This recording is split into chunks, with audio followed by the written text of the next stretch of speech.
千里之行，始于足下. A journey of 1,000 miles begins beneath the feet. We now gather in the Tao to travel the journey together. Welcome to Tao Talks with Derek Lin, where we take a deep dive into the Daodejing by Lao Tzu. As always, I would like to extend a warm welcome to one and all. Thank you for joining us.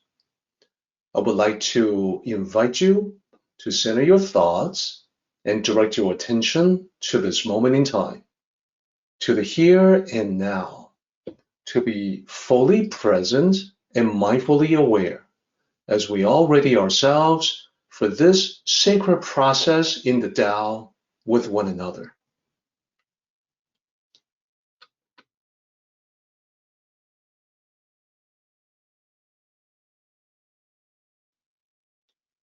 Now, I think many people listening to this talk already have familiarity with various aspects of ancient Chinese culture, including the 5 elements. Water is one of those 5 elements, and out of all the different elements, it is the most fitting metaphor for the Tao. I want to explain why that is the case. So let's talk about the 5 elements for just a moment. Wuxing. So what are the 5? This graphic shows what they are. And typically for the Chinese, they will read off the 5 starting from the bottom left, Jing. And then if you follow the red arrow, you go to Mu. And then typically in Chinese, you then talk about water, which is between the 2. And then finally on the right-hand side, you go to fire, and then end with earth. So it's spoken in a sequence that doesn't follow what you see here with either the red arrows or the gray arrows. The red arrows and gray arrows are meant to describe a generating sequence and a sequence for overcoming. So let's talk about what those sequences are. Starting with water, which is the black one, the black circle to the left, shui. Follow the gray arrow to the top, mu. So water nourishes wood, like water nurturing plants. Plants need water. So plants need water in order to grow. We water the plants. So that is a generating sequence. Water generating or allowing plants to grow. Okay, now the wood from plants generates fire. It's a generating sequence because even in ancient times, they knew to gather firewood, they knew to start a fire to have warmth for cooking and so on. So water goes to wood, wood burns to create fire. That's the next step in the generating sequence. Now, eventually fire will burn out and it leaves behind ash and dust, which goes back to the ground as part of the earth. So the ancients looked at that and they said, fire generates earth. Then, from their experience mining for gold, mining for silver, mining for iron, they could tell that within the earth, it creates or generates metal. So metal comes from mines. As they shape metal instruments, this could be weapons, this could be vessels for holding water, just daily tools for different purposes. They see water condensing on metal in the morning. Then they say, look at that, middle is generating water. So in reality, the water droplets come from the moisture in the atmosphere. But to the ancients, it looked like water is coming out of middle. So that you have the 5 steps in the generating sequence. Then the red arrows is the other sequence, the overcoming sequence. The most obvious example is water to fire, water putting out fire. Then going across the diagram from fire to middle, well, in ancient times, they would use very hot fires in the furnace to melt metal, to shape different instruments. So that's the work of the blacksmith. So it seemed very obvious to the ancients that fire has an overcoming sequence to metal. Fire beats metal, sort of like rock, scissors, paper, etc. And then metal beats wood, following that red arrow. And that's because the ancients observed that, for instance, a metallic weapon or a tool like an axe can chop wood. So metal is harder than wood, and therefore metal overcomes wood. Then wood has an arrow pointing to earth. What does that mean? Wood overcoming the earth? It means as a tree grows, it is getting its nutrients from soil. It is sucking the goodness from fertile soil, and therefore wood overcomes earth. And then finally, earth overcomes water. How does that work? Well, the ancients noticed that even beavers were capable of building dams to redirect water. They themselves could use earth in grand construction projects to build a dam of their own to redirect and control water to some extent. Therefore, they could see that the earth overcomes water. So that is the overcoming interaction. It's the complement to the generating interaction. So that is what we have talked about so far is the conventional outline of the 5 elements.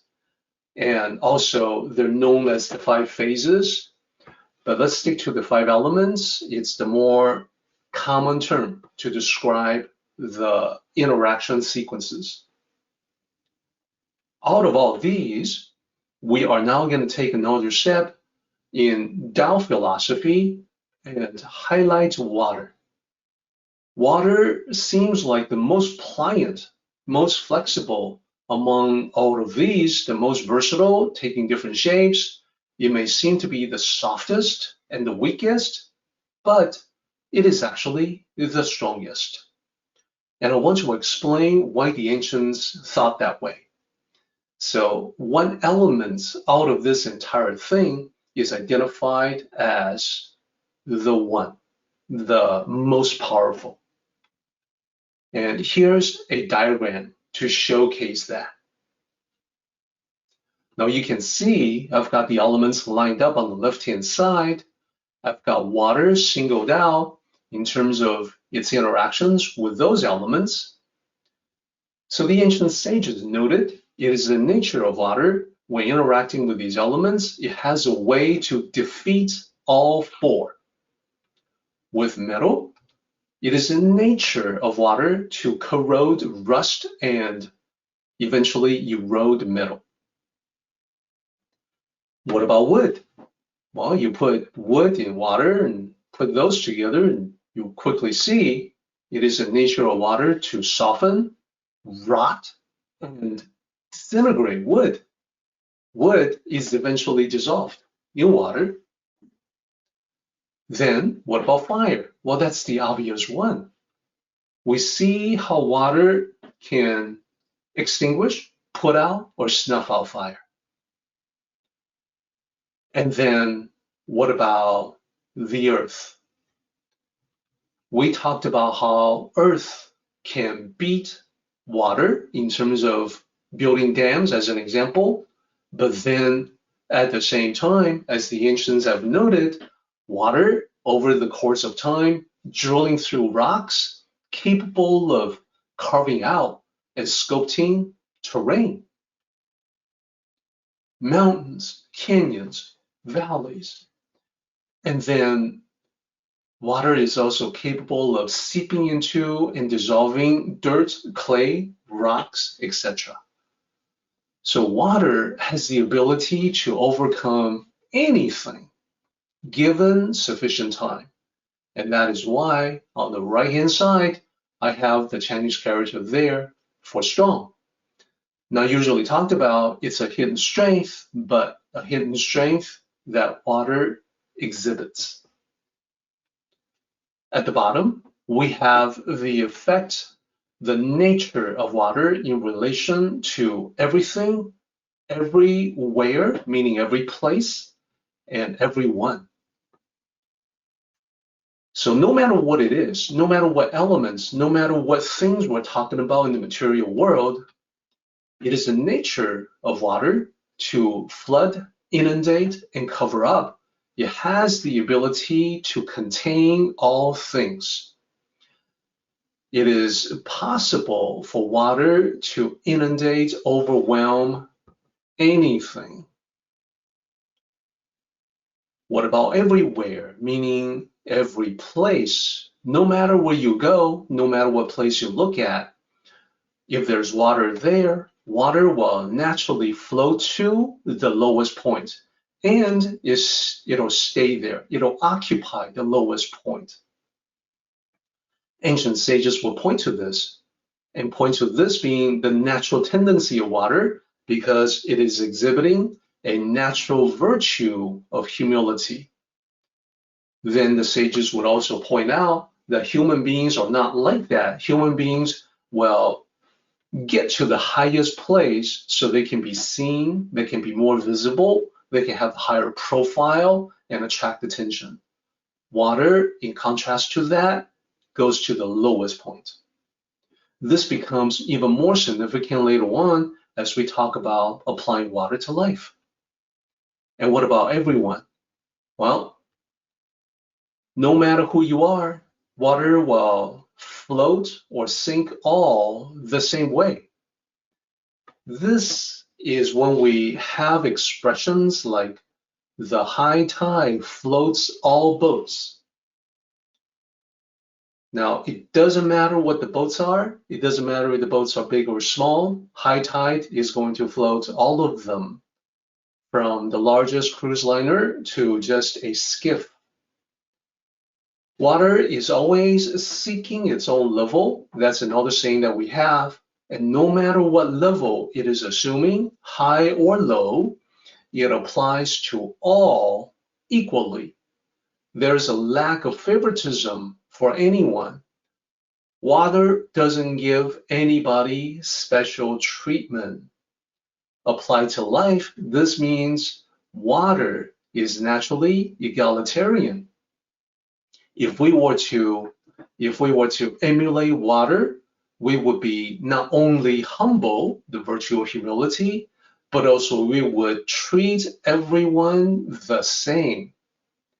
Just like the falling rain is raining on all plants, whether they are trees, flowers, or weeds. No matter what the growth is, water from heaven is going to water them evenly, equally. Same thing with flooding. When flooding occurs, it is flooding everything in that vicinity. No favoritism. The river that flows across the land is feeding all living things for what they need. All living things require water. It doesn't matter what they are. Could be predator, prey. It could be beautiful plants or not so beautiful plants. It doesn't matter to water. Water treats all equally. So a Tao cultivator who emulates water would not be discriminatory in any way. So all of these together is painting a picture of water, its characteristics, its nature, that it has hidden strength, as you see on top, and it has a specific nature that we can emulate. Emulating that nature of water is a sign not of weakness, but of tremendous hidden strength.